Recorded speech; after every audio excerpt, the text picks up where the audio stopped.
내 아들 앞길 막지 말고 이 이혼 서류에 도장 찍어. 시어머니는 제게 이혼을 종용했습니다. 남편이 새로 부임한 젊고 유능한 여성 대표의 눈에 들어야 한다면서 제가 그 길에 방해만 되는 걸림돌이라고 했습니다. 하지만 시어머니는 꿈에도 몰랐을 겁니다. 그토록 아들이 차지하길 바랐던 그 차갑고 권력 있는 여성 대표가 사실은 제 진짜 가치를 알아봐준 유일한 사람이었다는 것을 말입니다. 모두가 남편의 승진을 축하하던 그 화려한 파티에서 그 대표의 단 한마디는 시어머니를 모두의 앞에서 무릎 꿇게 만들었습니다. 이것은 그들의 탐욕이 어떻게 스스로를 파멸시켰는지에 대한 이야기입니다. 이 통쾌한 복수극이 궁금하시다면 지금 바로 마음정거장 채널을 좋아요와 구독 눌러주세요. 여러분의 응원이 큰 힘이 됩니다. 이제 제 이야기를 시작하겠습니다. 그날 오후 서울 하늘에선 비가 느릿하게 내리고 있었습니다. 요란하지도 거세지도 않은 그저 세상을 어둡게 만들고 사람의 마음을 조금씩 무겁게 짓누르기에 충분한 그런 비였습니다. 저는 부엌에 서서 설거지를 하면서도 식탁에서 부딪히는 수저 소리를 똑똑히 들을 수 있었죠. 시어머니는 그곳에 허리를 꼿꼿이 세운 채 날카로운 눈빛으로 앉아 계셨습니다. 이따금 저를 향해 쏘아보는 시선은 마치 제가 이 집에 있어서는 안 될 불청객이라 말하는 것 같았습니다. 제가 7년이나 살아온 3층짜리 이 집에서 말입니다. 처음 며느리로 들어왔을 때 저는 그저 참고 순종하면 언젠가는 시어머니도 저를 가족으로 받아들여 주실 거라 믿었습니다. 하지만 7년이란 시간은 제게 아주 고통스러운 진실 하나를 깨닫게 했습니다. 아무리 노력해도 결코 당신을 가족으로 여기지 않는 사람도 있다는 것을요. 오늘 지훈이네 대표가 회의에서 또 걔를 칭찬했다더구나. 시어머니가 갑자기 거실을 울리는 목소리로 말했습니다. 제가 들으라는 듯이 말이죠. 남자는 그래야지. 위로 올라갈 줄도 알고 야망도 있어야지. 맨날 부엌에서 맴도는 것들하고는 근본이 달라. 어머니는 옅은 비웃음을 지으며 아들 제 남편 지훈을 바라봤습니다. 지훈은 맞은편에 앉아 하루 종일 일에 시달린 피곤한 얼굴로 소매를 걷어 올리고 있었습니다. 그는 그저 하고 얼버무릴 뿐 제 눈을 피하며 어머니의 말에 반박하지 않았습니다. 저는 마지막 접시를 선반에 올리고 앞치마에 손을 닦은 뒤 식탁으로 걸어갔습니다. 저녁 식탁은 늘 그렇듯 반찬이 가득했고 따뜻한 국에서는 김이 피어올랐지만 분위기는 이상할 정도로 차가웠습니다. 저는 의자에 앉아 조용히 밥을 먹기 시작했습니다. 언제나 그랬듯 저는 제 가족 안에서 이방인이 된 기분이었습니다. 듣자 하니 그 여자 대표 아주 예쁘다면서 젊고 능력 있는데 아직 미혼이라며 시어머니가 무심한 척 말을 이었습니다. 제 손에 들린 젓가락이 순간 멈칫했습니다. 저는 남편을 쳐다봤습니다. 그는 여전히 고개를 숙인 채 바로 대답하지 않았습니다. 네. 그냥 평범해요, 어머니. 그의 목소리는 어색하기 짝이 없었습니다. 시어머니는 제 등골을 서늘하게 만드는 미소를 지었습니다. 평범한데 그 자리까지 올라갔을 리가. 그런 능력 있는 여자들은 집구석에만 박혀있는 애들이랑은 다르지. 그 말은 저를 향한 것이 아니었지만 한 글자 한 글자가 비수처럼 제 가슴에 박혔습니다. 저는 젓가락을 꽉 쥔 채 목구멍에 걸린 울분을 억지로 삼켰습니다. 저는 알고 있었습니다. 시어머니의 눈에 저는 승승장구하는 아들에게 전혀 어울리지 않는 아내라는 것을요. 그날 밤 저녁 식사 후 저는 먼저 방으로 올라갔습니다. 2층의 작은 방, 한때는 제 유일한 안식처였던 공간이 오늘따라 숨막히게 답답했습니다. 창가에 앉아 처마 끝에 떨어지는 빗방울을 보며 텅 빈 마음을 달랠 길 없었습니다. 잠시 후 지훈이 들어와 문을 닫았습니다. 아까 어머니가 한 말, 마음에 두지 마. 그가 피곤한 목소리로 말했습니다. 저는 그를 돌아보며 아주 작은 목소리로 물었습니다. 오빠는 어머니 말씀이 옳다고 생각한 적 없어? 그는 침묵했습니다. 그 침묵은 제게 어떤 인정의 말보다 더 큰 상처가 되었습니다. 알 것 같았습니다. 이 집에서 저는 더 이상 그의 아내가 아니었습니다. 그가 앞으로 나아가려는 길에 놓인 장애물일 뿐이었죠. 그리고 저는 그때까지만 해도 전혀 몰랐습니다. 바로 그 순간부터 시어머니가 거대한 장기판을 짜기 시작했으며 그 판에서 가장 먼저 제거될 말이 바로 저라는 사실을요. 다음 날 아침, 저는 평소보다 일찍 일어났습니다. 아직 어슴푸레한 새벽, 동네는 옆집 아주머니가 마당에 낙엽을 쓰는 빗자루 소리가 들릴 정도로 고요했습니다. 저는 부엌에 서서 아침으로 죽을 끓였습니다. 따뜻한 죽 냄새가 익숙한 공간에 퍼졌지만 제 마음은 텅 빈 채 차갑기만 했습니다. 어젯밤 저는 거의 잠을 이루지 못했습니다. 지훈의 말이 머릿속에서 계속 맴돌았습니다. 내 미래를 위해서라도 네가 좀 생각해줘야겠어. 그의 미래. 그럼 나는? 시어머니는 아주 일찍 내려오셨습니다. 단정한 실내복에 머리를 깔끔하게 빗어 넘긴 모습이 마치 중요한 회의를 준비하는 사람 같았습니다. 어머니는 냄비 속에 죽을 한번 힐끗 보고는 저를 쳐다봤습니다. 어젯밤처럼 날카롭진 않았지만 무서울 정도로 평온한 눈빛이었습니다. 끓이긴 잘 끓였네. 어머니가 담담하게 말했습니다. 하지만 이제 우리 아들은 이런 거창한 아침 식사 같은 건 필요 없어. 머리가 맑아야 하거든. 저는 입술을 꾹 다문 채 대답하지 않았습니다. 죽을 그릇에 담아 식탁에 놓고 조용히 맞은편에 앉았습니다. 잠시 후 지훈이 나왔습니다. 피곤한 얼굴, 잣한 눈. 그는 언제나처럼 우리 둘 사이에 앉았지만 오늘따라 우리 세 사람의 거리는 유난히 멀게 느껴졌습니다. 죽을 몇 숟가락 뜨던 시어머니가 숟가락을 내려놓았습니다. 그릇과 부딪히는 소리가 유난히 크게 울렸습니다. 어머니는 저를 똑바로 쳐다보며 더 이상 돌려 말하지 않았습니다. 내가 솔직하게 말하마. 어머니가 입을 열었습니다. 나도 이 나이까지 살면서 의미 없는 소리 하는 거 안 좋아해. 심장이 쿵쾅거렸습니다. 올 것이 왔다는 걸 직감했습니다. 내 아들은 지금 한창 잘 나가는 중이야. 대표가 아끼고 중용하지. 이건 아무나 얻는 기회가 아니야. 어머니는 말을 멈추고 지훈을 힐끗 봤습니다. 그는 고개를 숙인 채 두 손을 꽉 쥐고 있었습니다. 하지만 더 멀리 가려면 어머니가 말을 이었습니다. 쓸데없는 것에 발목 잡혀선 안 돼. 저는 고개를 들어 어머니를 보며 떨리는 목소리로 물었습니다. 어머니, 그게 저를 두고 하시는 말씀인가요? 어머니는 망설임 없이 피하지도 않고 고개를 끄덕였습니다. 그래, 너 말이다. 공기가 얼어붙는 것 같았습니다. 벽에 걸린 시계의 초침 소리가 제 인생의 중요한 무언가를 향해 카운트다운을 하는 것처럼 느리게 들렸습니다. 네가 착한 아이라는 건 나도 안다. 부정하지 않아. 시어머니는 여전히 평온한 목소리로 말했습니다. 하지만 넌 네 남편의 출세에 아무런 도움이 안 돼. 오히려 짐만 될 뿐이지. 저는 지훈을 돌아봤습니다. 그가 한마디라도 해주길, 저를 변호해주길 바랐습니다. 하지만 그는 여전히 침묵했고 제 시선을 피했습니다. 마치 진실과 마주하는 것이 두려운 사람처럼요. 어머니 너무 하신 거 아니에요? 제 목소리는 이미 쉬어 있었습니다. 시어머니는 비웃었습니다. 이 세상에서 높이 올라가려면 희생은 필수야. 결혼이라는 게 항상 지켜야만 하는 건 아니란다. 어머니는 자리에서 일어서며 아침 식사를 깔끔하게 끝냈습니다. 저는 의자에 앉은 채 망연자실에 있었습니다. 2층으로 올라가기 전 어머니는 뒤돌아서 바람처럼 가벼운 하지만 평생 기억에 남을 한마디를 덧붙였습니다. 네가 정말 네 남편을 생각한다면 스스로 물러나렴.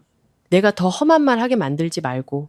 2층 방문이 닫혔습니다. 지우는 여전히 그 자리에 꼼짝 않고 앉아 있었습니다.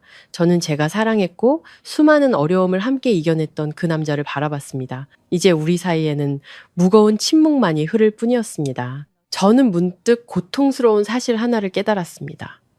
이 결혼을 지키고 싶어하는 사람은 이제 아무도 없다는 것을요.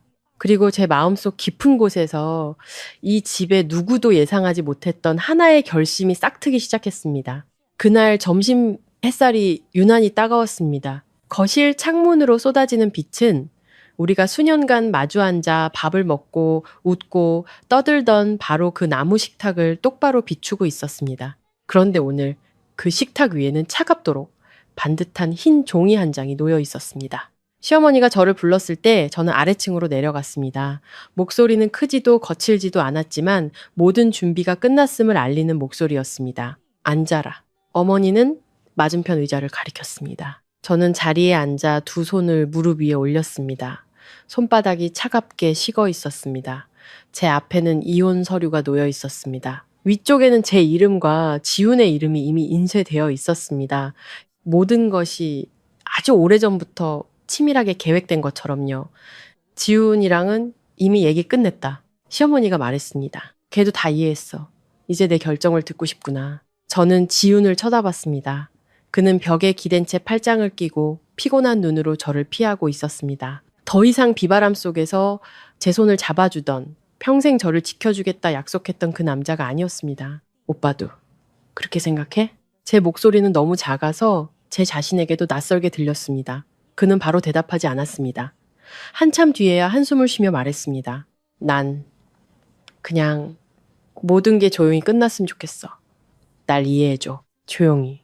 그 짧은 한마디는 제 7년의 청춘을 땅속에 묻어버리기에 충분했습니다. 시어머니가 서류를 제 쪽으로 밀며 단호하게 말했습니다. 서명해라. 절차는 내가 다 알아서 처리했다. 이혼하면 위자료를 얼마 챙겨주마. 보상이라고 생각해. 저는 웃음이 터져 나왔습니다.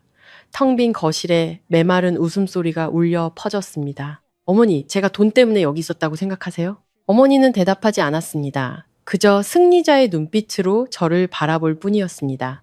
아들을 위해 길을 막고 있던 장애물을 막 치워버리려는 사람의 눈빛이었죠. 저는 고개를 숙여 서류를 봤습니다.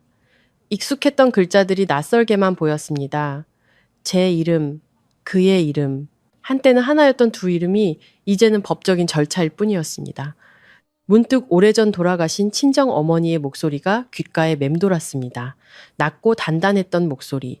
살다 보면 한 걸음 물러서야 할 때가 있단다. 그건 네가 약해서가 아니라 네가 어디에 서 있는지 알기 때문이야.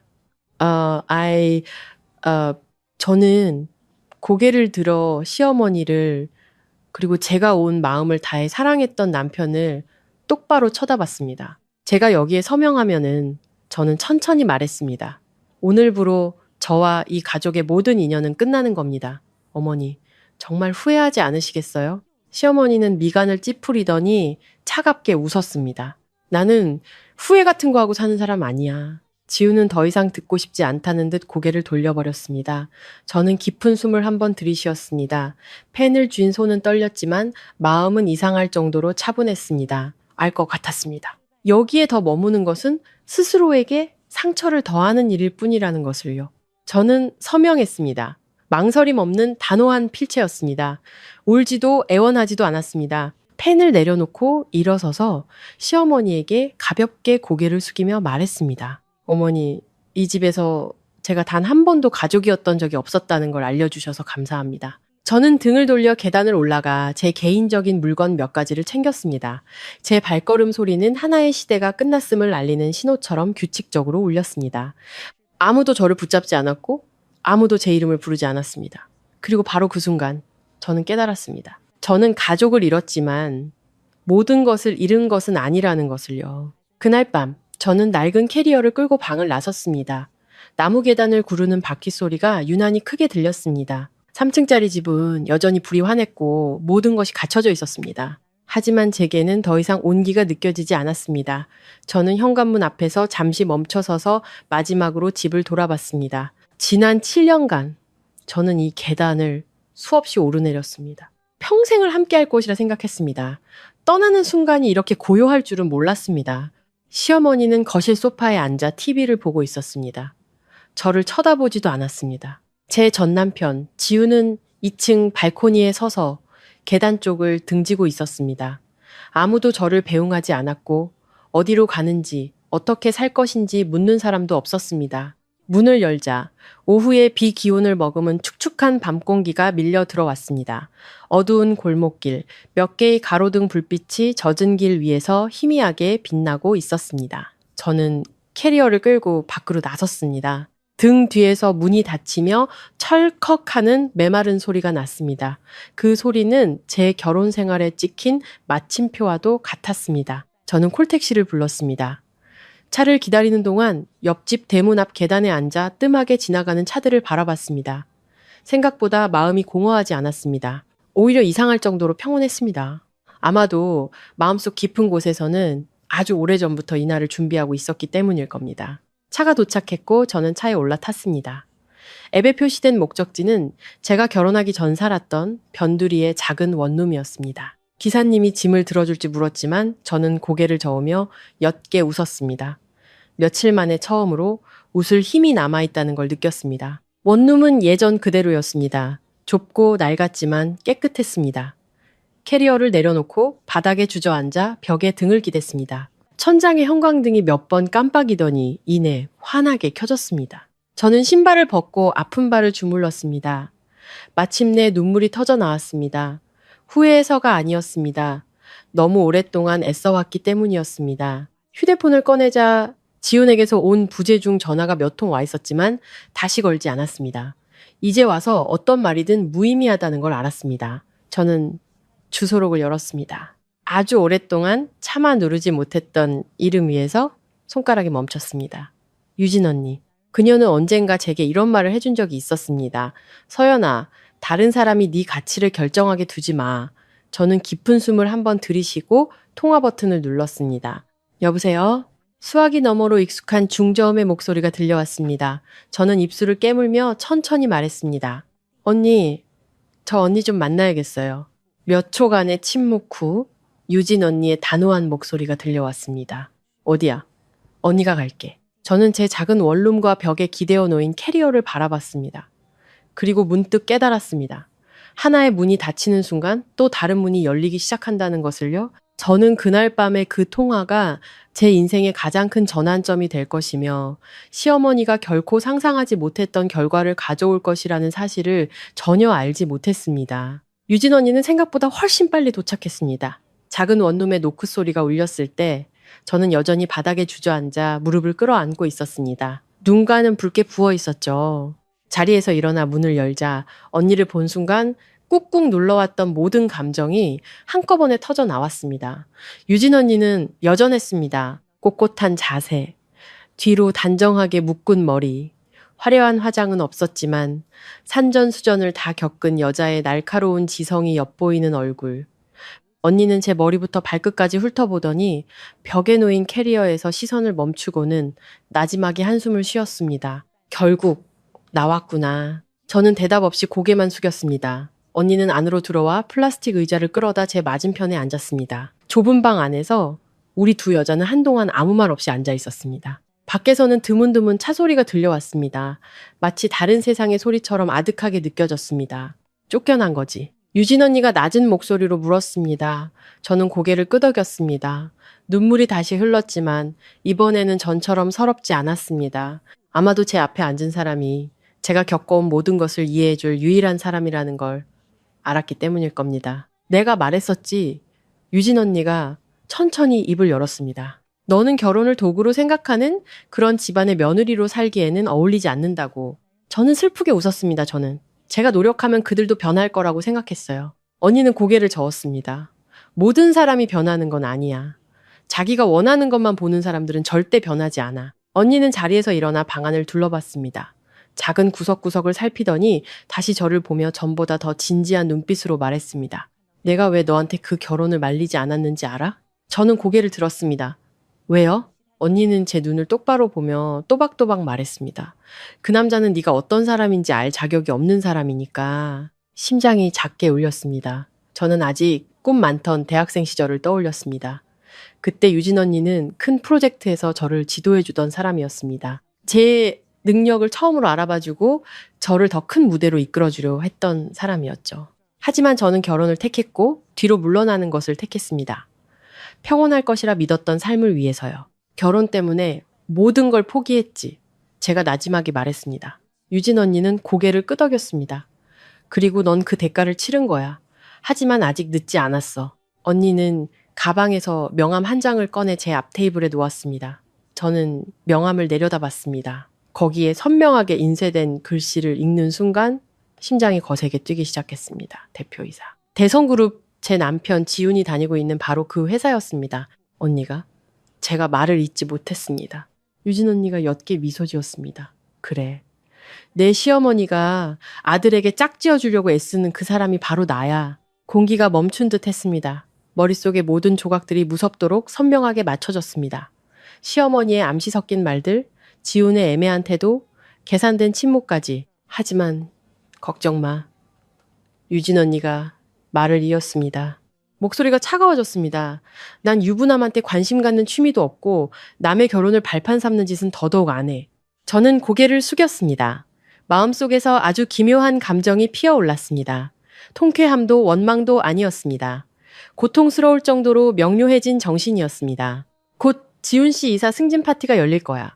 유진 언니가 무심한 척 말했습니다. 너 가고 싶니? 저는 고개를 들어 언니를 봤습니다. 심장이 쿵쾅거렸습니다. 제가 무슨 자격으로 가요? 유진 언니는 저를 깊고 단단한 눈빛으로 바라봤습니다. 전 부인의 자격이 아니야. 너 자신의 자격으로 가는 거야. 바로 그 순간 저는 깨달았습니다. 시어머니는 아들의 길을 열어주기 위해 저를 결혼 생활에서 내쫓았습니다. 하지만 그녀가 목표로 삼았던 그 여자가 과거에 제가 어떤 사람이었는지 누구보다 잘 아는 사람이었다는 사실은 꿈에도 몰랐을 겁니다. 이 장기판은 아직 끝나지 않았습니다. 그날 밤 이후 저는 더 이상 울지 않았습니다. 잊어서가 아니었습니다. 이제 눈물은 필요 없다는 것을 알았기 때문입니다. 저는 원룸에서 며칠 더 머물며 옷가지와 서류 그리고 제 생각까지 모든 것을 정리했습니다. 작은 방은 이상할 정도로 고요해졌습니다. 더 이상 한숨 소리도 그 집에서처럼 숨 막히는 압박감도 없었습니다. 어느 날 아침 유진 언니에게서 전화가 왔습니다. 언니의 목소리는 모든 것이 계획 안에 있다는 듯 여전히 차분했습니다. 오늘 오후에 우리 회사로 와. 저는 잠시 망설였습니다.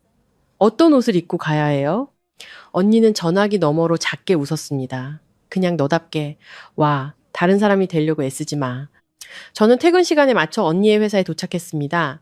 고층 빌딩은 환한 불빛으로 빛나고 있었고 직원들이 분주하게 오갔습니다. 저는 로비 앞에서 한참을 서 있었습니다. 마치 제가 한때 속해 있었지만 제 손으로 떠나버렸던 세계로 다시 돌아온 기분이었습니다. 유진 언니는 1층 카페에서 저를 맞았습니다.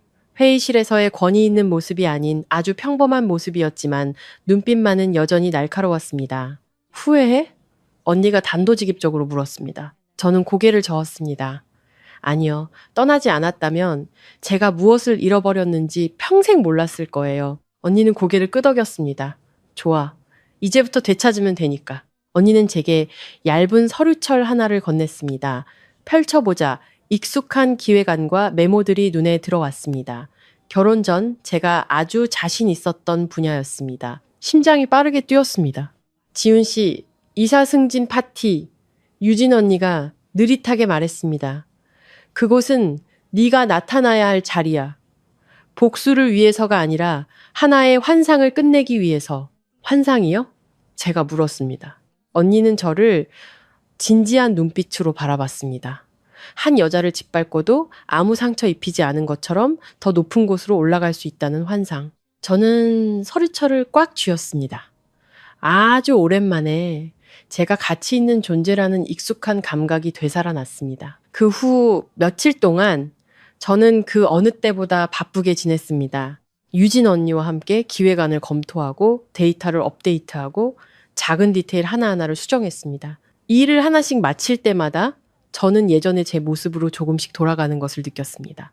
자신감 넘치고 독립적이었으며 누구의 인정도 필요 없었던 그 여자로요. 어느 날 저녁 자료를 검토하고 있는데 지훈에게서 문자가 왔습니다. 잘 지낸다는 얘기 들었어. 저는 그 문자를 한참 바라보다가 답장하지 않고 휴대폰을 내려놓았습니다.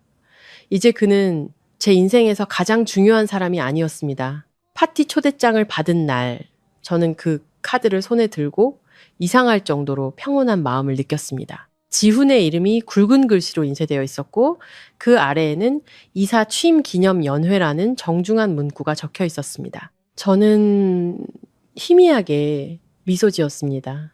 그들은 제가 오지 않을 거라고 생각할 겁니다. 제가 완전히 물러섰다고 생각하겠죠. 하지만 그들은 몰랐습니다. 제가 떠난 것은 결혼 생활이지 제 자신이 아니었다는 것을요.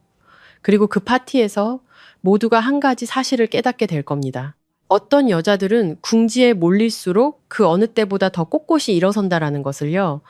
그날 오후 도시는 평소보다 일찍 불을 밝히기 시작했습니다. 비는 오지 않았지만 잿빛 구름이 느릿하게 흘러가며 묘한 무게감을 자아냈습니다. 저는 작은 원룸의 거울 앞에 서서 심플하지만 몸에 잘 맞는 원피스를 매만졌습니다. 화려하지도 과시적이지도 않은 그저 저 자신으로 있을 수 있게 해주는 그런 옷이었습니다. 저는 거울 속의 여자를 한참 동안 바라봤습니다. 같은 얼굴이었지만 눈빛이 달라져 있었습니다. 더 이상 두려움도 자격지심도 없었습니다. 그저 앞으로 일어날 모든 일에 대한 마음의 준비가 된 사람의 평온함만이 남아 있었죠. 차가 파티가 열리는 호텔 앞에 멈췄습니다. 넓은 로비는 화려한 조명으로 빛났고 입구부터 레드카펫이 길게 깔려 있었습니다. 직원들은 반듯하게 서 있었고 하객들이 끊임없이 드나들었습니다. 잘 다려진 정장, 우아한 드레스, 웃음소리와 잔 부딪히는 소리가 공기 중에 경쾌하게 섞여 들었습니다. 저는 차에서 내려 깊은 숨을 한번 들이쉬고 안으로 들어갔습니다. 로비에 발을 들여놓는 순간부터 몇몇 사람들의 시선이 제게 멈추는 것을 느꼈습니다. 지윤의 옛 동료인 듯 낯익은 얼굴도 있었고 제가 누구인지 기억해내려는 듯 미간을 찌푸리는 사람도 있었습니다. 저 사람 지훈 씨 전 부인 아니야? 어머, 여길 왜 왔대? 아주 작은 수군거림이었지만 제 귀에는 똑똑히 들렸습니다. 저는 고개를 숙이지도 주위를 두리번거리지도 않고 천천히 걸었습니다. 저는 해명하러 온 것이 아니었습니다. 그저 제 존재를 드러내러 온 것이었죠.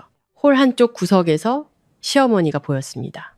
어머니는 짙은 색의 고운 한복을 입고 머리를 높게 올린 채 자랑스러움으로 가득한 얼굴을 하고 계셨습니다. 다른 부인들과 이야기를 나누며 이따금 크게 웃는 모습은 오랫동안 원하던 것을 마침내 손에 넣은 사람의 모습 그대로였습니다. 그리 멀지 않은 곳에 지훈이 축하객들에게 둘러싸여 서 있었습니다. 잘 맞는 검은 정장에 익숙한 미소를 짓고 있었죠. 그는 아주 자신감 넘쳐 보였습니다. 이혼 서류 앞에서 고개를 숙이고 침묵하던 그 남자와는 완전히 다른 모습이었죠. 그는 이기고 있었습니다. 적어도 그는 그렇게 생각하고 있었겠죠. 저는 뒤쪽 테이블에 자리를 잡고 조용히 상황을 지켜봤습니다. 잔잔한 음악이 흐르고 사회자가 프로그램을 소개하기 시작했습니다. 축사와 박수갈채가 홀 안에 울려 퍼졌습니다. 분위기는 한 사람의 인생에 중요한 이정표를 세우는 것처럼 장엄했습니다. 시어머니는 무대를 바라보며 감출 수 없는 기쁨에 찬 눈빛을 하고 있었습니다. 어머니는 옆 사람에게 자랑스럽다는 듯 속삭였습니다. 우리 아들은 어릴 때부터 남달랐어요. 뒤에서 잘 밀어주는 여자가 있으니 저렇게 멀리까지 갈 수 있었던 거죠. 저는 그 말을 들으며 희미하게 미소 지었습니다. 바로 그때 홀 뒤편에 문이 열리며 유진 언니가 나타났습니다. 소개도 과시도 필요 없었습니다. 그저 언니가 들어서는 것만으로도 공간 전체의 흐름이 잠시 느려지는 것 같았습니다. 몇몇은 자리에서 일어나 인사를 했고 다른 이들은 누구인지 수군거렸습니다. 유진 언니는 무대를 향해 똑바로 걸어갔습니다. 단호한 걸음걸이, 차갑고 깊은 눈빛. 사회자는 황급히 마이크를 조절하며 목소리를 한층 더 가다듬었습니다. 대성그룹의 경영진 대표님을 소개해드립니다. 시어머니는 허리를 꼿꼿이 세운 채 만족스러운 표정을 지었습니다. 어머니는 지훈을 한번, 무대를 한번 쳐다보며 인생 최고의 영광의 순간을 맞이할 준비가 된 듯 보였습니다. 그리고 바로 그 순간 유진 언니가 걸음을 멈췄습니다. 언니의 시선은 사회자도 군중도 아닌 홀 건너편에 저를 향해 있었습니다. 홀 안은 여전히 박수 소리로 가득했고 아무도 그 이상한 낌새를 눈치채지 못했습니다. 오직 저와 언니만이 수많은 사람들 속에서 아주 짧지만 의미심장한 눈빛을 교환했습니다. 결정적인 순간이 왔음을 직감했습니다. 저는 물잔을 내려놓고 등을 곱게 폈습니다. 평온한 눈빛으로 언니의 시선을 마주했습니다. 홀 저편의 시어머니는 아직 아무것도 눈치채지 못하고 있었습니다. 불과 몇 분 뒤 자신이 공들여 쌓아 올린 모든 것이 단 한마디 말과 함께 무너지기 시작할 것이라는 사실을요. 유진 언니가 마이크를 잡자 홀 안이 점차 조용해졌습니다. 작은 수군거림도 잦아들고 승진 축하연 특유의 장엄한 분위기가 감돌았습니다. 무대 위 조명이 언니의 얼굴을 똑바로 비추었고 그 모습은 차분하고 자신감 넘쳤습니다. 오늘 이 자리에 참석해주신 모든 귀빈 여러분께 감사드립니다. 유진 언니가 말문을 열었습니다. 낮고 분명한 목소리였습니다. 박수 소리가 규칙적으로 울렸습니다. 지우는 언니 옆에 서서 허리를 펴고 옅은 미소를 짓고 있었습니다. 시어머니는 맨 앞줄에 앉아 반짝이는 눈으로 무릎 위에 두 손을 단정히 올려놓고 있었습니다. 아들의 가장 자랑스러운 순간을 기다리는 어머니의 모습이었죠. 유진 언니는 회사의 성과와 성장 과정, 그리고 성공에 기여한 사람들에 대해 이야기했습니다. 모든 것이 주최 측이 준비한 각본대로 흘러가는 듯 했습니다. 언니의 눈빛에 스친 아주 작은 변화를 아무도 눈치채지 못했습니다. 그러다 언니가 말을 멈췄습니다. 한 박자, 그리고 또 한 박자. 유진 언니는 고개를 돌려 하객들로 가득 찬 홀을 천천히 훑어봤습니다. 그리고 그 시선이 제게 닿았을 때 완전히 멈췄습니다. 우연이 아닌 명백한 의도를 가진 멈춤이었습니다. 홀 안은 여전히 언니의 다음 말을 기다리며 숨을 죽이고 있었습니다. 하지만 눈치가 빠른 몇몇은 무언가 이상하다는 것을 느끼기 시작했습니다. 몇몇 시선이 유진 언니가 보는 방향을 따라 움직였습니다. 고개를 돌리는 사람도 미간을 찌푸리는 사람도 있었습니다. 시어머니도 그 이상한 분위기를 감지했습니다. 어머니는 언니의 시선을 따라 고개를 돌렸습니다. 그리고 저를 발견한 순간 잠시 얼어붙었습니다. 아주 짧은 순간이었지만 저는 그 표정을 똑똑히 봤습니다. 제가 여길 왜 왔지? 어머니가 옆 사람에게 속삭였습니다. 지훈도 그쪽을 따라봤습니다. 그의 시선이 제게 닿는 순간 입가에 걸려있던 미소가 그대로 굳어버렸습니다. 저는 그의 눈에 떠오른 당혹감을 똑똑히 봤습니다. 이혼한 날 이후로 단 한 번도 보지 못했던 그런 감정이었습니다. 무대 위에서 유진 언니는 여전히 마이크를 든 채 느릿하게 말을 이었습니다. 본격적인 행사에 앞서 잠시 시간을 내어 아주 특별한 한 사람에 대해 이야기하고 싶습니다. 홀 안이 웅성거리기 시작했습니다. 옆에 서 있던 사회자도 놀란 표정이었습니다. 주최 측은 서로를 쳐다보며 영문을 모르겠다는 듯 했습니다. 시어머니는 의자 팔걸이를 꽉 잡았습니다. 무언가 잘못되었다는 것을 직감한 듯 허리를 더 꼿꼿이 세우며 애써 평정을 유지하려 했습니다. 이 사람은 유진 언니가 말을 이었습니다. 여전히 제게서 시선을 떼지 않은 채였습니다. 한때 무대 뒤 스포트라이트가 닿지 않는 곳에 서 있었습니다. 다른 사람이 빛날 수 있도록 스스로 뒤로 물러나는 것을 선택했죠. 한 글자 한 글자가 느리지만 선명하게 떨어졌습니다. 심장이 더 세게 뛰는 것이 느껴졌지만 제 표정은 여전히 평온했습니다. 하지만 바로 그 사람이 언니가 말을 이었습니다. 없었다면 오늘 이 자리에 있는 많은 분들이 지금의 위치에 서 있지 못했을 겁니다. 홀 안의 분위기가 술렁이기 시작했습니다. 수군거림이 더 커졌습니다. 몇몇은 아예 몸을 돌려 저를 쳐다봤습니다. 그들의 시선은 더 이상 단순한 호기심이 아니었습니다. 의심과 놀라움이 섞여 있었습니다. 시어머니 얼굴이 하얗게 질렸습니다. 어머니는 혹시 잘못 들은 건 아닌지 확인하려는 듯 저를 뚫어지게 쳐다봤습니다. 지우는 마른 침을 삼켰습니다. 그의 목을대가 움직이는 것이 똑똑히 보였고 그의 손은 무의식 중에 꽉 쥐어졌습니다. 유진 언니는 깊은 숨을 한번 들이쉬고 말을 이었습니다. 목소리는 여전히 평온했지만 한층 더 날카로워져 있었습니다. 그리고 오늘 저는 여러분 모두가 그 사람을 보셨으면 합니다. 홀 전체가 숨을 죽였습니다. 저는 알았습니다. 이제 단 한마디만 더 하면 시어머니가 공들여 쌓은 모든 것이 산산조각 나기 시작할 것이라는 것을요. 그리고 어머니 인생에서 가장 두려운 순간이 그 어느 때보다 가까워졌다는 것을요.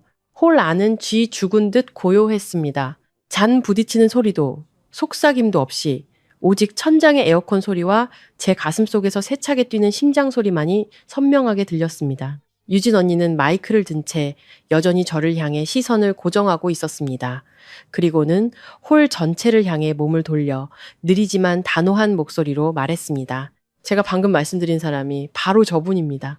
언니는 손을 들어 저를 똑바로 가리켰습니다. 수백 개의 시선이 일제히 한 곳으로 쏠렸습니다. 저는 서두르지도 당황하지도 않고 자리에서 일어났습니다. 그저 허리를 펴고 모든 시선을 마주했습니다. 그 순간 맨 앞줄에 앉은 시어머니가 숨을 들이켜는 소리가 똑똑히 들렸습니다. 어머니는 제 쪽으로 확 고개를 돌렸습니다. 눈을 크게 뜨고 상상조차 할 수 없는 것을 본 듯 얼굴이 하얗게 질려 있었습니다. 말도 안 돼. 어머니가 중얼거렸습니다. 무대 위에 서 있던 지우는 온몸이 돌처럼 굳어 있었습니다. 입가에 걸려있던 미소는 이미 사라진 지 오래였습니다. 그는 저를 보며 당혹감과 두려움이 뒤섞인 눈빛을 하고 있었습니다. 마치 평생을 함께한 여자를 처음 보는 사람처럼요. 유진 언니는 말을 이었습니다. 목소리는 홀 전체에 명확하게 울려 퍼졌습니다. 몇 년 전 우리 회사가 가장 어려운 시기를 겪고 있을 때 핵심 프로젝트를 뒤에서 이끌었던 사람이 바로 저분입니다. 그룹이 오늘날의 기반을 다질 수 있게 한 바로 그 프로젝트를요. 웅성거림이 걷잡을 수 없이 커졌습니다. 저 사람이 퇴사한 직원 아니었어? 세상에. 저 사람 지훈 씨, 전 부인이잖아. 시어머니는 의자 팔걸이를 꽉 쥐었습니다. 손가락 마디가 하얗게 질렸습니다. 어머니는 옆 사람을 보며 떨리는 목소리로 말했습니다. 쟤는 그냥 내 전 며느리일 뿐이에요. 유진 언니는 그 말을 들었는지 못 들었는지 아주 옅은 미소를 지으며 홀 전체를 얼어붙게 만드는 한마디를 던졌습니다. 네, 전 부인 맞습니다. 언니는 모든 사람이 그 두 단어의 의미를 곱씹을 수 있도록 잠시 말을 멈췄습니다. 그리고는 한 글자 한 글자 힘주어 말을 이었습니다. 어떤 분이 더 이상 가치가 없다고 생각해서 가족에게서 직접 내쫓은 바로 그 사람이요. 홀 안의 공기가 마치 진공 상태가 된 듯 했습니다. 시어머니는 입을 벌렸지만 아무 말도 하지 못했습니다. 얼굴은 눈에 띄게 창백해졌고 입술이 파르르 떨렸습니다. 저는 어머니가 평정을 잃기 시작하는 것을 봤습니다. 7년의 며느리 생활 동안 단 한 번도 본 적 없는 모습이었습니다. 지훈이 한 걸음 앞으로 나서며 갈라진 목소리로 말했습니다. 대표님, 이건 유진 언니가 손을 들어 그의 말을 막았습니다. 지훈 씨, 언니는 평온하지만 차가운 목소리로 말했습니다. 끝까지 들으세요. 그리고는 다시 저를 보며 깊고 단단한 눈빛으로 말했습니다. 그녀는 결혼 생활을 위해 모든 것을 포기했지만 그렇다고 해서 자신의 가치까지 잃어버린 것은 아니었습니다. 저는 홀 안을 내려다봤습니다. 시시각각 변하는 사람들의 얼굴, 그리고 한때는 높은 곳에 앉아 자신이 이겼다고 생각했던 시어머니를 봤습니다. 이제 어머니는 의자 등받이에 기댄 채 몸을 떨며 더듬거리는 목소리로 말하고 있었습니다. 아니야. 이건 사실이 아니야. 첫 번째 일격이 제대로 먹혀들었습니다. 그리고 저는 알았습니다. 유진 언니의 다음 한마디가 시어머니를 더 이상 서 있지 못하게 만들 것이라는 것을요. 홀 안의 공기는 이제 숨쉬기조차 어려울 정도로 무거웠습니다. 저는 여전히 수백 개의 시선이 집중된 그 자리에 서 있었습니다. 호기심, 놀라움, 그리고 뒤늦은 후회까지. 하지만 제가 가장 잊을 수 없었던 거는 시어머니의 눈빛이었습니다. 어머니는 제대로 서 있지도 못했습니다. 두 손으로 의자 등받이를 꽉 붙잡은 채 온몸이 기력을 다 잃은 사람처럼 떨리고 있었습니다. 유진 언니는 무대 위에서 몇 초간 침묵했습니다. 망설임이 아니었습니다. 다음 말이 모든 것을 끝낼 것이라는 걸 알았기 때문입니다. 그리고는 한 글자 한 글자 또박또박 목소리를 냈습니다. 오늘 제가 반드시 밝혀야 할 진실이 하나 더 있습니다. 홀 전체가 숨을 죽였습니다.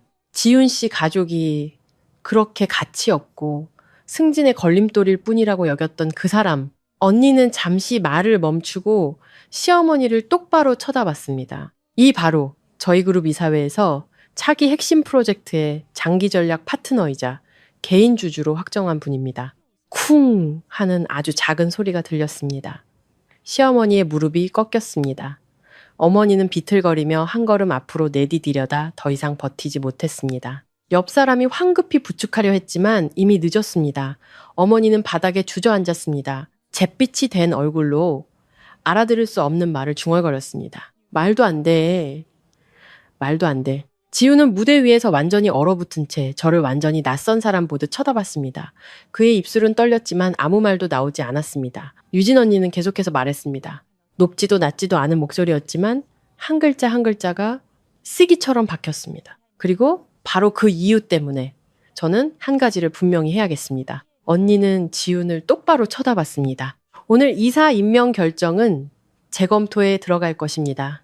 홀 안에 거센 웅성거림이 일었습니다. 저희 그룹은 개인적인 판단력이 부족하고 자신의 이익을 위해 다른 사람을 기꺼이 희생시키는 사람에게 최고 운영진의 자리를 맡길 수 없습니다. 지훈은 한 걸음 뒤로 물러서다 무대 단상에 부딪혔습니다.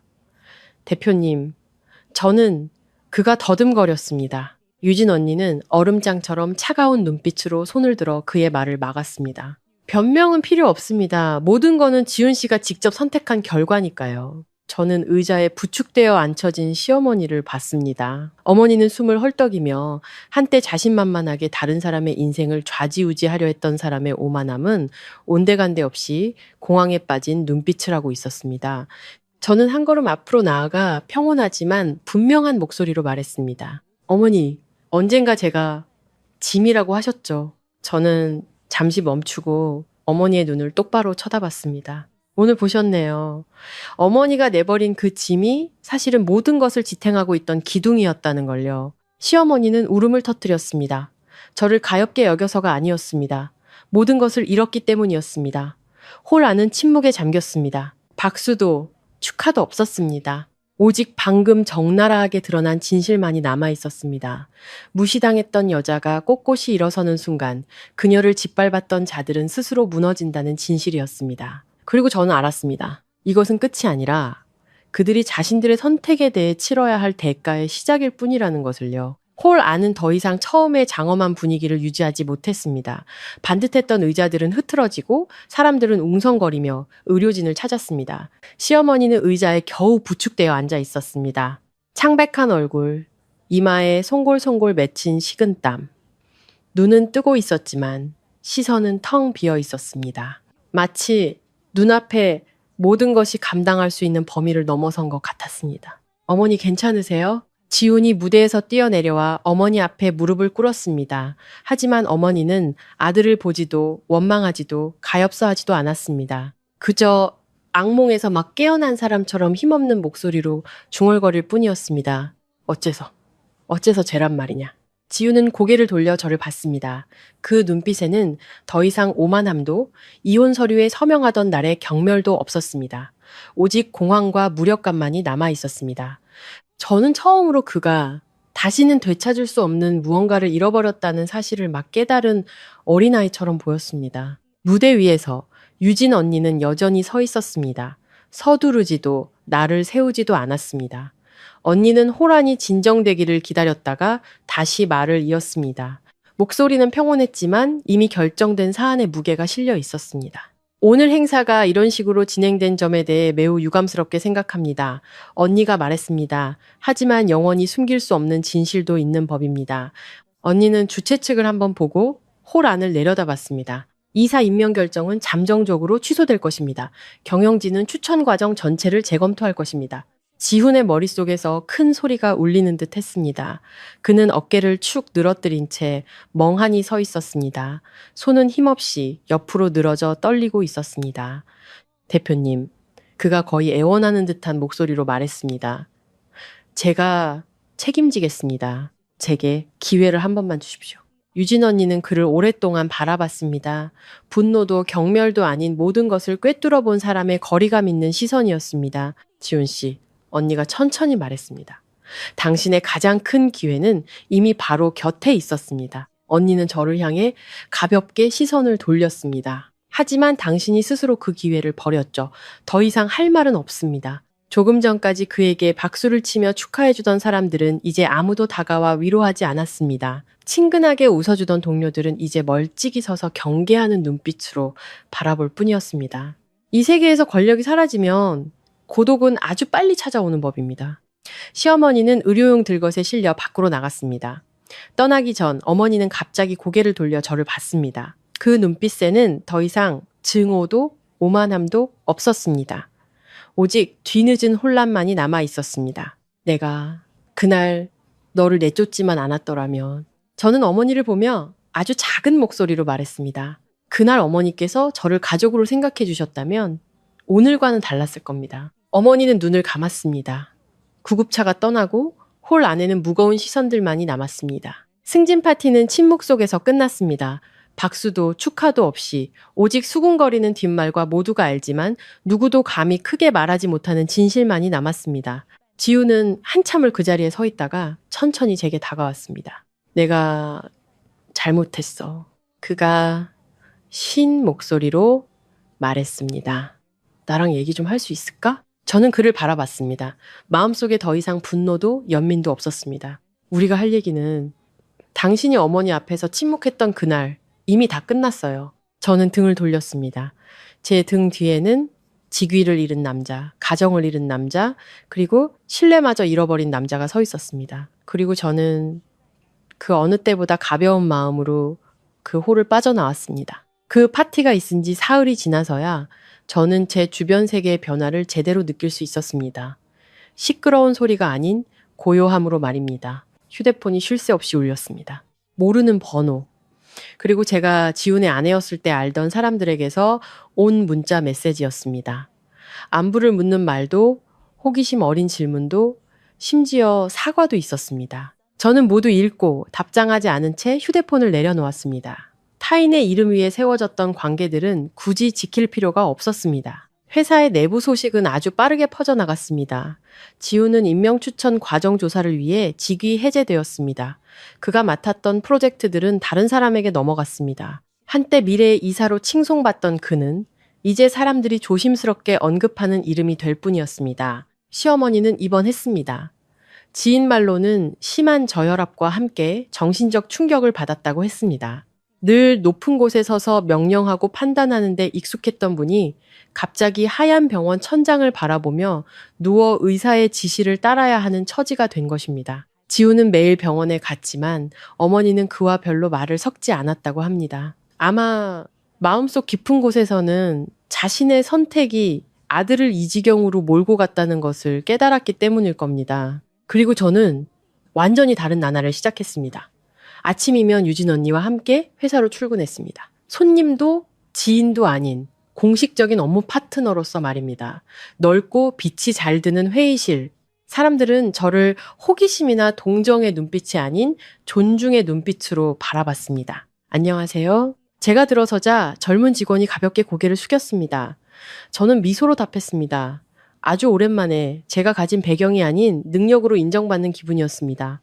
어느 날 오후 지훈에게서 문자가 왔습니다. 어머니가 널 보고 싶어 하셔? 저는 그 문자를 한참 동안 바라봤습니다. 바로 답장하지 않았습니다. 두려워서가 아니었습니다. 제가 과연 과거를 다시 돌아볼 필요가 있는지 고민하고 있었습니다. 그날 밤 저는 낡은 원룸에 홀로 앉아 있었습니다. 노란 불빛이 낡은 벽지를 비추고 있었지만 제 마음은 이상할 정도로 평온했습니다. 저는 문득 깨달았습니다. 그들이 치르는 가장 큰 대가는 직위나 명예, 돈을 잃는 것이 아니었습니다. 한때 진심으로 자신들을 위해 인내했던 한 사람을 잃어버린 것, 그것이었습니다. 다음 날 저는 지훈에게 딱 한 문장을 답장으로 보냈습니다. 갈게요. 하지만 며느리의 자격으로는 아니에요. 그 문자를 보내고 저는 휴대폰을 덮었습니다. 곧 있을 만남이 편치 않으리라는 것을 알았지만 그것은 필요한 일이었습니다. 관계를 잇기 위해서가 아니라 온전히 끝내기 위해서였습니다. 그리고 제 마음속에서는 또 다른 하나의 결심이 이미 굳어지고 있었습니다. 저는 혼자서 앞으로 나아가는 것을 넘어 아주 멀리까지 갈 것이라고요. 오후의 병원은 이상할 정도로 고요했습니다. 긴 복도에는 소독약 냄새가 희미하게 떠다녔고 제 발걸음 소리가 선명하게 울렸습니다. 저는 복도 끝 병실을 향해 천천히 걸었습니다. 마음은 생각보다 평온했습니다. 긴장도 불안도 없이 그저 낡은 장을 덮을 준비가 된 사람의 차분함만이 있었습니다. 지훈이 병실 문 밖에 서 있었습니다. 전보다 수척해진 얼굴, 삽탄 눈, 지친 기색이 역력했습니다. 저를 보자 그는 몸을 바로 세우며 쉰 목소리로 말했습니다. 와줘서 고마워. 저는 말없이 고개를 끄덕였습니다. 우리는 함께 안으로 들어갔습니다.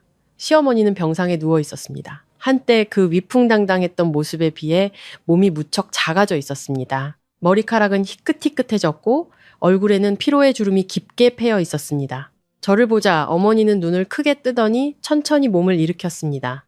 왔구나. 어머니의 목소리는 힘이 없었습니다. 저는 너무 가깝지도 멀지도 않은 적당한 거리를 두고 섰습니다. 네. 어머니는 저를 오랫동안 바라봤습니다. 그 눈빛에는 더 이상 평가나 경멸이 없었습니다. 오직 가장 중요한 것을 잃어버린 사람의 깊은 슬픔만이 남아 있었습니다. 일이 이렇게 될 줄은 몰랐다. 어머니가 떨리는 목소리로 말했습니다. 나는 그저 내 아들이 성공하기만 바랐을 뿐인데 어머니는 잠시 말을 멈추고 숨을 골랐습니다. 내 아들에게 가장 필요했던 사람이 너였다는 걸 몰랐어. 저는 침묵했습니다. 할 말이 없어서가 아니었습니다. 어떤 사과는 내뱉는 순간에도 이미 지나가 버린 세월을 되돌릴 수 없기 때문입니다. 지훈이 옆에서 고개를 숙였습니다. 어머니, 제가 잘못했어요. 제 아내를 지키지 못했어요. 시어머니는 아들을 돌아봤습니다. 눈빛에는 원망과 고통이 뒤섞여 있었습니다. 너만 잘못한 게 아니야. 어머니가 말했습니다. 곁에 있는 사람을 하찮게 여기도록 가르친 건 바로 나야. 이 어미다. 어머니는 다시 저를 보며 떨리는 두 손으로 이불을 붙잡았습니다. 만약 내가 그날 너를 가족으로 여겼더라면 오늘 우리 가족은 이렇지 않았을 텐데. 저는 깊은 숨을 한번 들이쉬고 말했습니다. 목소리는 부드러웠지만 분명했습니다. 저는 어머니께서 저를 딸처럼 여겨주시길 간절히 바랐습니다. 하지만 너무 오래 기다렸어요. 어머니의 눈물이 베개 위로 떨어졌습니다. 미안하다. 어머니가 갈라지는 목소리로 말했습니다. 너를 내쫓아서 미안하고 네 진가를 알아보지 못해서 미안하다. 병실은 침묵에 잠겼습니다. 저는 한때 제게 며느리로서 가장 깊은 상처를 주었던 저기 누워있는 여자를 바라봤습니다. 마음속에 더 이상 원망은 없었습니다. 달라질 수도 있었던 과거에 대한 아주 옅은 아쉬움만이 남았습니다. 제가 오늘 온 것은 저는 천천히 말했습니다. 원망하기 위해서가 아니라 작별 인사를 하기 위해서입니다. 어머니는 놀란 눈으로 저를 봤습니다. 작별이라니. 이제 저는 더 이상 이 댁의 며느리가 아닙니다. 하지만 원한을 품고 떠나지도 않겠습니다. 저는 가볍게 고개를 숙였습니다. 마지막 인사처럼요. 어머니, 부디 빨리 건강해지세요. 저는 등을 돌려 병실을 나섰습니다. 지훈이 뒤에서 저를 불렀습니다. 서연아, 나한테 기회 한 번만 더 줄 수 없을까? 저는 잠시 멈춰서서 고개를 저었습니다. 한 번 닫힌 문은 다시 열지 않는 편이 좋아요. 저는 뒤돌아보지 않고 걸었습니다. 제 등 뒤에는 한 어머니의 서러운 울음소리와 모든 것을 잃어버린 한 남자의 고통스러운 침묵이 남아 있었습니다. 그리고 저는 지난 7년간 짊어지고 있던 무거운 짐을 내려놓은 것처럼 가벼운 마음으로 그 병원을 떠났습니다. 병원에서 나온 그날 이후 저는 더 이상 낡은 원룸으로 돌아가지 않았습니다. 그곳이 싫어서가 아니었습니다. 어떤 장소는 그저 이정표로만 남겨둬야 한다는 것을 알았기 때문입니다. 저는 회사 근처에 작은 아파트를 얻었습니다. 창문 너머로 푸른 가로수가 보였고 아침마다 부드러운 햇살이 들어왔습니다. 몇 년 만에 처음으로 저는 오늘 내가 어떻게 평가받을까 눈치 보지 않고 아침을 맞이했습니다. 정시에 출근하고 정시에 퇴근했으며 저녁에는 저 자신을 위해 간단한 식사를 준비했습니다. 짜다, 싱겁다, 타박하는 사람도 없었고 남편을 위해 뭘 했냐고 묻는 사람도 없었습니다. 회사에서는 점차 예전의 업무 리듬을 되찾았습니다. 빽빽한 기획안, 길어지는 회의, 솔직한 토론들, 그 모든 것이 제게 아주 중요한 사실 하나를 일깨워 주었습니다. 제가 한때 얼마나 유능했었는지 단지 잊고 있었을 뿐이라는 것을요. 동료들은 저의 과거 때문이 아니라 제가 현재 만들어내는 가치 때문에 저를 존중의 눈으로 바라봤습니다. 어느 날 점심 유진 언니가 익숙한 카페에서 제 맞은편에 앉아 나지막이 물었습니다. 예전이랑 달라진 것 같아? 저는 잠시 생각하다 미소 지었습니다. 네. 그런데 지금의 제가 더 좋아요. 언니는 고개를 끄덕였습니다. 예전엔 넌 너무 다른 사람을 위해 살았어. 이제야 너 자신을 위해 사는구나. 지훈의 소식은 이따금 제 귀에 들려왔습니다. 그는 공식적으로 승진 명단에서 제외되었고 별다른 영향력 없는 부서로 자리를 옮겼다고 합니다. 시어머니는 퇴원 후 무척 말이 없어지셨다고 했습니다. 지인 말로는 혼자 앉아있는 시간이 많아졌고 더 이상 야망이나 성공에 대해 이야기하지 않는다고 했습니다. 저는 그저 듣고 흘려보냈습니다. 기쁘지도 마음 아프지도 않았습니다. 어느 날 퇴근길 엘리베이터 거울에 비친 제 모습을 봤습니다. 더 이상 좁은 부엌에서 고개 숙이던 며느리도 남편의 후광 뒤에 서 있던 아내도 아니었습니다. 저는 저 스스로의 삶을 책임지는 한 여자였습니다. 그날 저녁 해외 파트너로부터 장기 협력 제안 이메일을 받았습니다. 저는 한 줄 한 줄 꼼꼼히 읽고 조용히 눈을 감았습니다. 만약 7년 전에 저였다면 남편에게, 시어머니에게 물었을 겁니다. 이걸 해도 되는지. 하지만 지금의 저는 오직 제 자신에게만 물었습니다. 내가 이걸 원하나? 그리고 대답은 아주 빨리 나왔습니다. 응. 저는 수락 버튼을 눌렀습니다. 밖에서는 도시의 불빛이 켜지고 삶은 누구 때문에 멈추는 법 없이 계속되고 있었습니다. 하지만 저는 그 순간 확신했습니다. 이제부터 내 인생의 주인은 바로 나이며 한때 나를 무시했던 사람들은 더 이상 돌아볼 필요조차 없는 낡은 기억의 한 조각일 뿐이라는 것을요. 5년이라는 시간이 생각보다 빨리 흘렀습니다.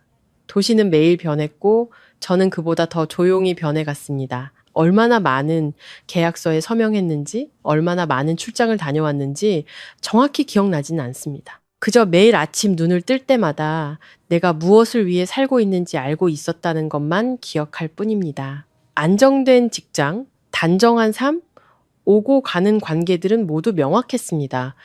누구도 다른 누군가를 위해 희생할 필요가 없었습니다. 그날 저는 큰 기업 세미나에 참석했습니다. 화려한 호텔, 넓은 로비, 따뜻한 노란 조명.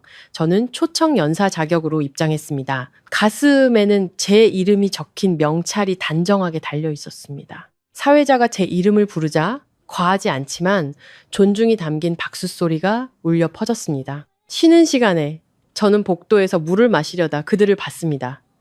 지우는 유리창 근처에 서 있었습니다. 몸은 더 말랐고 입고 있는 정장은 예전보다 낡아 보였습니다. 그는 아는 사람과 어색한 미소를 지으며 대화를 나누고 있었습니다. 그의 옆에는 전 시어머니가 서 계셨습니다. 머리는 희끗희끗해졌고 허리는 약간 굽어 있었습니다. 어머니는 작은 핸드백에 의지한 채 이런 화려하고 붐비는 장소가 낯선 사람처럼 불안한 눈빛으로 주위를 둘러보고 있었습니다. 어머니의 시선이 먼저 제게 닿았습니다. 어머니는 잠시 멈칫하더니 지훈의 팔을 조심스럽게 끌어당겼습니다. 지훈이 고개를 돌렸습니다. 저를 본 순간 그는 마치 얼어붙은 것처럼 그 자리에 섰습니다. 그의 눈에는 놀라움이 스쳤다가 이내 당혹감으로 변했습니다. 저는 바로 알 수 있었습니다. 5년 전에 그 여자가 아니었음에도 그는 저를 바로 알아봤습니다. 저는 그들에게 다가가 몇 걸음 떨어진 곳에서 멈춰 정중하게 미소 지었습니다. 안녕하세요. 잘 지내셨어요, 어머님? 전 시어머니는 저를 오랫동안 바라봤습니다. 그 눈빛에는 더 이상 평가나 원망이 없었습니다. 오직 깊은 슬픔과 말로 다 표현하지 못할 후회만이 담겨 있었습니다. 네가 많이 변했구나. 어머니가 나지막이 말했습니다. 저는 고개를 끄덕였습니다. 네. 사람은 다 변하는 거니까요, 어머님. 지후는 마른 침을 삼켰습니다, 요즘. 사업 잘 된다는 얘기 들었어. 그냥 그럭저럭요. 저는 평온하게 대답했습니다. 자랑하지도 낮추지도 않았습니다. 그저 사실일 뿐이었습니다. 짧은 침묵이 흘렀습니다. 주변의 소음은 여전했지만 우리 사이에는 아주 오래전에 세워진 보이지 않는 경계선이 있는 것 같았습니다. 전 시어머니가 문득 말했습니다. 내가 그날 그렇게 이기적이지만 않았더라면. 어머니는 말을 끝맺지 못했습니다. 아마 만약이라는 말은 이미 너무 늦었다는 것을 알고 있었기 때문일 겁니다. 저는 어머니를 보며 부드럽게 말했습니다. 다 지난 일이에요, 어머님. 부디 건강 잘 챙기세요. 저는 지훈을 향해 아주 가볍게 고개를 끄덕였습니다. 잘 지내세요? 그 이상도 그 이하도 아니었습니다. 저는 등을 돌려 걸었습니다. 아무도 저를 붙잡지 않았고 붙잡을 필요도 없었습니다. 다시 홀 안으로 들어서자 조명이 무대를 비추고 있었습니다. 사회자가 저를 발표자로 호명했습니다. 저는 마이크를 조절하며 아래 객석을 내려다봤습니다. 저 멀리 한쪽 구석에 그들이 앉아 있는 것이 보였습니다. 마치 자신들에게 더 이상 속하지 않는 세계에 우연히 낯이 들어온 두 명의 손님처럼 조용히 앉아 있었습니다. 저는 아주 간단한 문장으로 제 발표를 시작했습니다. 어떤 여성들은 다른 사람이 앞으로 나아갈 수 있도록 뒤로 물러서기도 합니다. 하지만 어느 순간 그들은 앞을 향해 걷기 시작하며 다시는 뒤돌아보지 않습니다. 박수 소리가 터져 나왔고 바로 그 순간 저는 확신했습니다. 저는 그들에게 아무것도 증명할 필요가 없었습니다. 그저 제 삶을 잘 살아내는 것, 그것으로 충분했습니다. 그 세미나가 끝난 후 저는 그 재회에 대해 더 이상 마음에 담아두지 않을 거라 생각했습니다.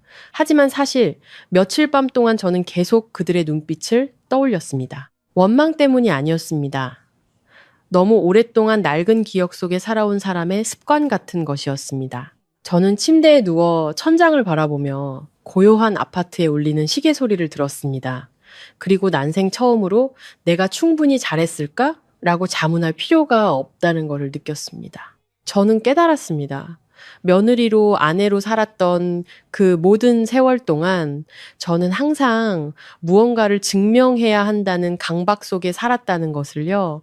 제가 착하고 인내심 있고 분수를 안다는 것을 증명해야 했습니다. 제가 그 집 아들에게 어울리는 사람이며 잘 나가는 남자의 아내라는 칭호에 걸맞다는 것을 증명해야 했습니다. 그리고 그 결혼에서 쫓겨났을 때 제 첫 반응은 포기가 아니라 그들이 후회하게 만들어야 한다는 것이었습니다.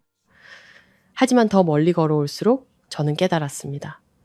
이기고 지려는 욕망이야말로 저를 과거에 묶어두는 마지막 끈이라는 것을요. 어느 날 오후 저는 일찍 퇴근했습니다.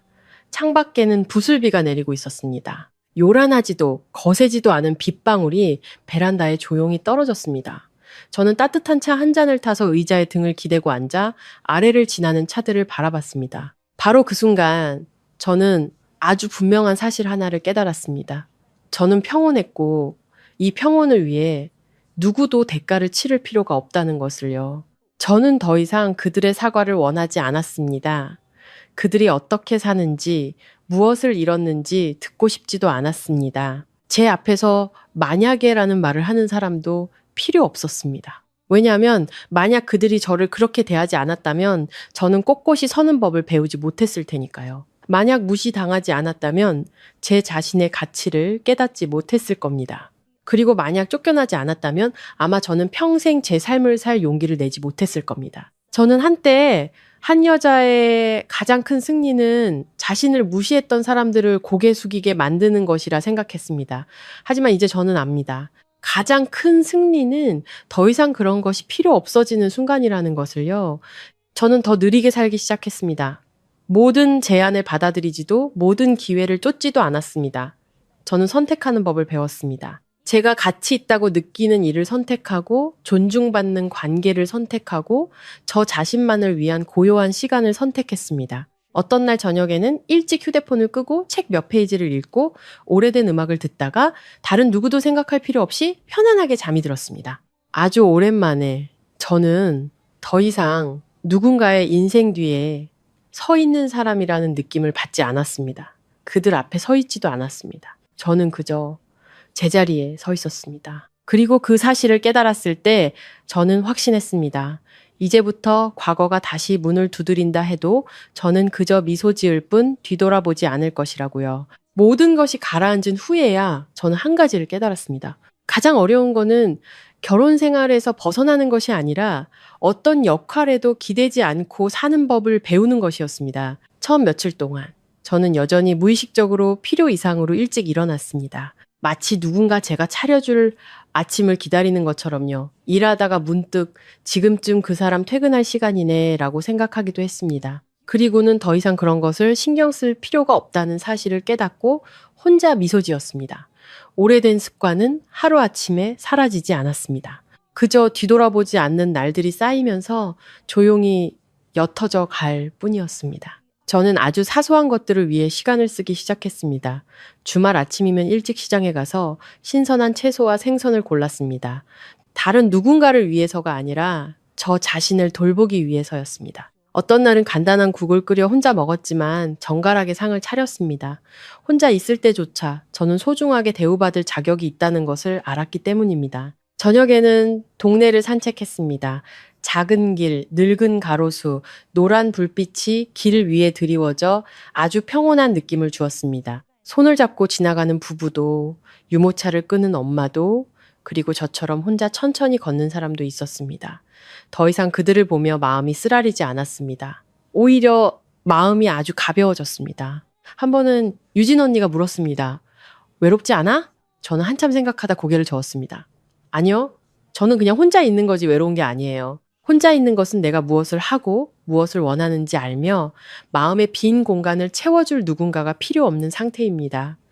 외로운 거는 곁에 누군가가 있어도 자신이 길을 잃었다고 느끼는 상태입니다. 저는 결혼 생활 안에서 이미 충분히 외로웠기에 지금의 이 고요함을 그 어느 때보다 소중하게 여겼습니다. 저는 서둘러 새로운 사랑을 시작하지 않았습니다. 상처받을까 두려워서가 아니었습니다.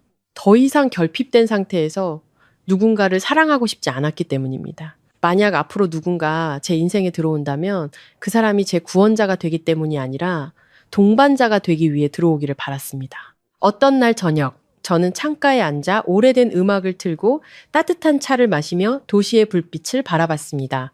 저는 문득 깨달았습니다. 지난 세월 동안 제게 부족했던 거는 좋은 남편이 아니라 제 자신으로 살아도 된다는 허락이었다는 것을요. 저는 너무 오랫동안 고개를 숙이고 살았습니다. 이제 저는 꼿꼿이 서기로 했습니다. 누구보다 잘나기 위해서가 아니라 더 이상 스스로에게 상처 주지 않기 위해서였습니다. 그리고 바로 그 평범한 날들 속에서 저는 확신했습니다. 저는 더 이상 행복을 기다리는 여자가 아니었습니다. 저는 제 스스로 행복을 만들어내는 사람이었습니다. 그들에 대한 소식은 아주 평범한 어느 날 오후에 들려왔습니다. 지훈도 전 시어머니도 아닌 오랜만에 만난 지인을 통해서였습니다. 우리는 작은 카페에서 우연히 합석하게 되었고 일과 가족에 대한 이야기를 나누다가 무심코 제 인생의 한 시절을 차지했던 그 이름들이 거론되었습니다. 아, 지훈 씨 요즘 조용히 지내더라고. 그 사람이 별 감정 없는 목소리로 말했습니다. 듣자 하니 직장도 몇 번 옮겼다는데 오래 못 버티나 봐.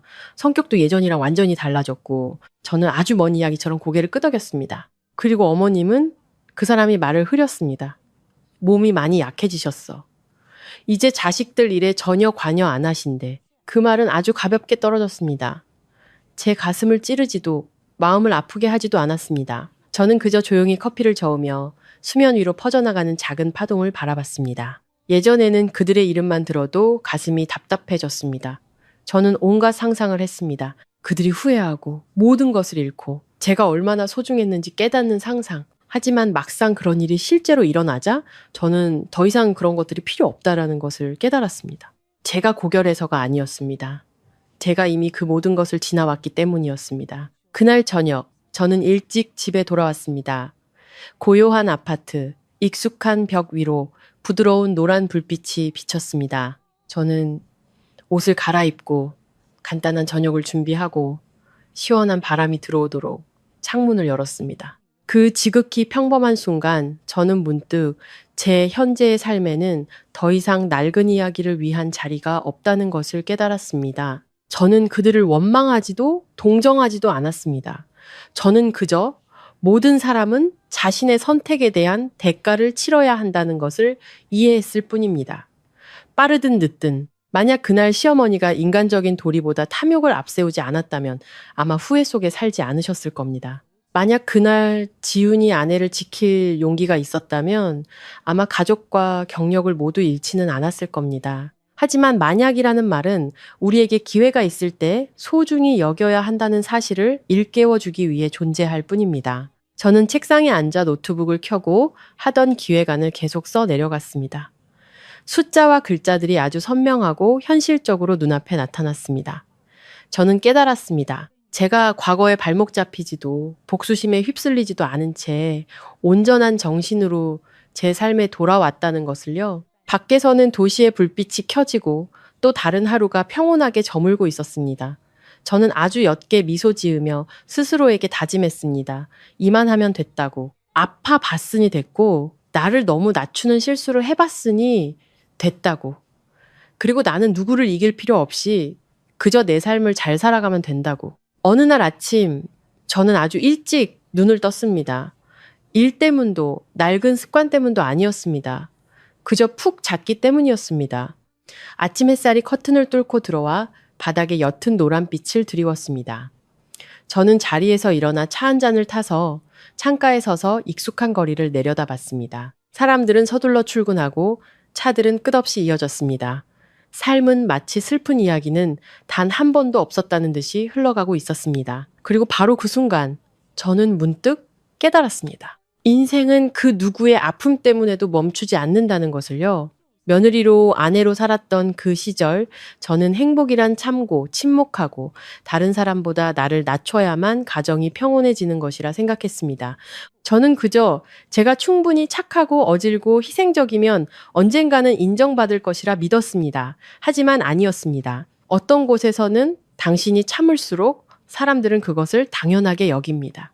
어떤 사람 앞에서는 당신이 물러설수록 그들은 뒤도 돌아보지 않고 앞으로 나아갑니다. 제가 이혼에 동의했던 날 많은 사람들은 제가 졌다고 생각했습니다. 제가 그 파티에 나타났던 날 어떤 사람들은 제가 복수한다고 생각했습니다. 하지만 오직 저만이 알고 있었습니다. 제가 했던 모든 일은 그저 제 자신을 구하기 위함이었다는 것을요. 저는 시어머니를 이기지 않았고 전 남편을 이기지도 않았습니다. 제가 이겨야 했던 유일한 사람은 과거의 제 자신이었습니다. 견뎌야만 사랑받을 자격이 있다고 믿었던 그 여자 말입니다. 이제 와서 돌아보면 저는 더 이상 누구도 원망하지 않습니다. 모든 사람은 자신의 선택과 함께 살아가고 모든 선택에는 대가가 따릅니다. 저는 고개 숙인 세월로 대가를 치렀고 그들은 뒤늦은 상실감으로 대가를 치르고 있습니다. 만약 지금 이 이야기를 듣고 있는 어떤 여성분께 제가 해드릴 말이 있다면 그건 아주 소박한 한 가지입니다. 결혼은 당신 자신을 잃어버리는 곳이 아닙니다. 가족은 당신이 존재하기 위해 침묵해야 하는 곳이 아니며 사랑은 결코 경멸 위에 세워질 수 없습니다. 희생은 존중받을 때 아름다운 것입니다. 만약 희생이 고통만을 되돌려 준다면 당신에게는 일어서서 떠날 권리가 있습니다. 지금 저는 아주 평범한 삶을 살고 있습니다. 요란하지도 누군가의 부러움을 살 필요도 없는 삶입니다. 하지만 매일 밤 불을 끄고 잠자리에 들 때 저는 한 가지를 확신합니다. 저는 제 자신으로 살고 있다라는 것을요. 그리고 그것으로 충분합니다. 오늘 이야기는 끝났지만 그 여운은 오랫동안 남을 것 같습니다. 이것은 단순히 한 부부의 깨어진 결혼 이야기가 아니라 우리 주변의 수많은 여성들의 이야기이기 때문입니다. 충분히 참고 충분히 희생하면 언젠가는 사랑받고 존중받을 것이라 믿었던 사람들. 하지만 현실은 우리에게 아주 값비싼 교훈을 줍니다. 당신이 너무 오랫동안 고개를 숙여야 하는 곳은 당신의 안식처가 아닙니다. 희생은 잘못이 아니지만 자기 자신을 잃어버릴 정도의 희생은 잘못입니다. 이야기 속의 주인공은 한때 뒤로 물러서고 침묵하고 견뎠습니다. 하지만 막다른 길에 몰렸을 때 그녀는 일어서서 떠나는 것을 선택했습니다. 그리고 바로 그 결정이 그녀의 인생 전체를 바꾸었습니다. 복수나 승패를 위해서가 아니었습니다. 한 여성의 가치는 그녀가 누구의 아내인지에 달려있는 것이 아니라 그녀가 감히 자기 자신으로 살아갈 용기가 있는지에 달려있다는 가장 중요한 사실을 깨달았기 때문입니다. 만약 지금 이 이야기를 들으며 자신의 모습이 떠오른 분이 계시다면 부디 기억해 주세요. 당신은 존중받을 권리가 있고 행복할 권리가 있으며 그곳이 당신에게 상처만 준다면 떠날 권리가 있습니다. 오늘 이야기가 여러분의 마음에 조금이라도 울림을 주었다면 좋아요를 눌러주시고 여러분의 생각을 댓글로 남겨주세요. 그리고 이 이야기가 필요한 분들께 공유해 주시면 감사하겠습니다. 저희 마음정거장 채널 구독도 잊지 마시고 매일 저희와 함께 평범한 삶의 이야기 속에서 인생을 배우고 스스로를 위한 평온을 찾아가는 시간을 가지시길 바랍니다. 마지막 순간까지 귀 기울여 주셔서 감사합니다. 다음 이야기에서 다시 뵙겠습니다. 여기는 당신의 마음 정거장이었습니다.